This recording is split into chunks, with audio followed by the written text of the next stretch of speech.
Philip Bredesen, former governor of Tennessee, 2003 to 2011. When I took office, we weren't doing very well in education.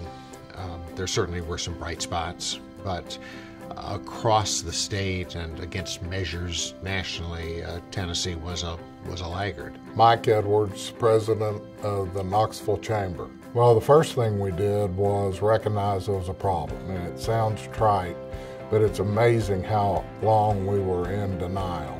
I'm Jamie Woodson, President and CEO of SCORE, the State Collaborative on Reforming Education. In many ways, the Leaders and Laggards report was a catalyst for tremendous change in how we view expectations for students. I'm Bill Haslam, the governor of Tennessee.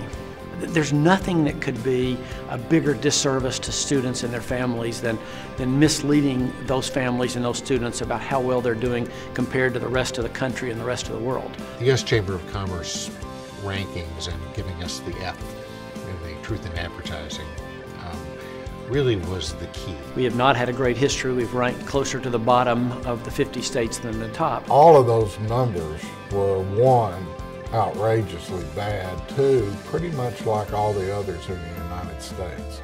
To me, education reform has got to be about picking a course of action and sticking with it over a long period of time, not just letting it flow back and forth when you get a new governor or a new legislator or a different speaker of the House or something like that. The number one thing that businesses will tell us time and again is that they can't find the workforce that they have to have in order to provide their goods and their services and to stay into business. I know now that the main way we compete for business is having the best trained workforce. Senator Frist started this organization, SCORE, which is a business-related organization, which I think has been wonderful in its ability to keep businesses focused on what it is we're doing and provide answers and stability. SCORE is an incredibly important part of a team of committed citizens who want to dramatically improve student learning. SCORE collaboratively guides Tennessee's work to ensure that all students are college and career ready when they leave high school. Every decision we make in education policy should be centered around students and improving student learning. We've raised our expectations for our students. We've raised our expectations for our teachers, and correspondingly also we've raised them for families. That's not an easy process. We immediately started to adjust the standards. We adopted the American Diploma Project along with many other states and immediately started working with other states in developing the Common Core. The only thing that Common Core is what should a student know at the end of a measured period. We became one of the states that was, I think, had the strongest commitment to Common Core. We're now in the third year. This is in 2014, the third year of implementation of Common Core.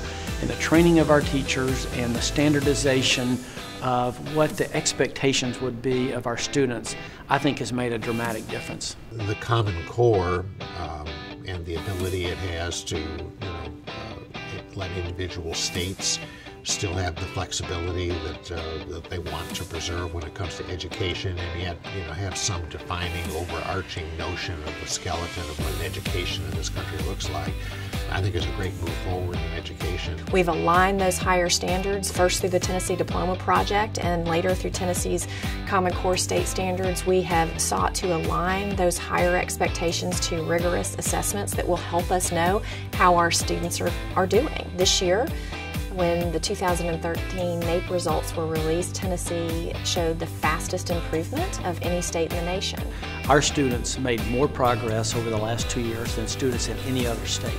There's no way in the world to have the largest gains in the country and the largest gains in the history of NAEP and it be a quirk, an anomaly. This happened very deliberately as a result of teachers, principals coming in today with a new purpose, students and parents having a better idea of why they're being asked to do what they're doing. I felt like my role was to be there when the pushback came and to stand in the door and say, I know this is hard, I know change is very difficult, but turning back now is the wrong thing to do. Education is the key to opportunity.